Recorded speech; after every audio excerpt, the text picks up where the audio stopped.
Hi guys, welcome to this video. ഇന്നത്തെ വീഡിയോയിൽ നമ്മൾ പറയാൻ പോകുന്നത് ഫിനാൻഷ്യൽ സ്റ്റാറ്റിസ്റ്റിക്സ്, അതായത് നമ്മുടെ എക്സലിൽ യൂസ് ചെയ്യുന്ന ഫിനാൻഷ്യൽ ഫങ്ഷൻസ് ആണ്. അതിനകത്ത് PMT എന്ന് പറയുന്ന ഒരു ഫംഗ്ഷന് വേണ്ടിയിട്ടാണ് പറയുന്നത്. അപ്പോൾ ഇതിൻ്റെ അകത്ത് PMT ഫംഗ്ഷൻ നമ്മൾ എന്തിനു വേണ്ടി യൂസ് ചെയ്യുന്നതെന്ന് വെച്ചിട്ടുണ്ടെങ്കിൽ, നമ്മളൊരു 20,000 രൂപ നമ്മൾ ലോൺ എടുക്കുകയാണ്.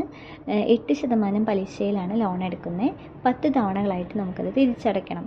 അപ്പോൾ ഒരു തവണ എത്ര രൂപ നമ്മൾ ഓരോ തവണയും അടയ്ക്കേണ്ടതായിട്ട് വരും എന്ന് കണ്ടുപിടിക്കാനായിട്ടുള്ള ഒരു ഫംഗ്ഷനാണ് PMT ഫംഗ്ഷൻ. അപ്പോൾ നമുക്കിത് എങ്ങനെയാണെന്ന് നോക്കാം.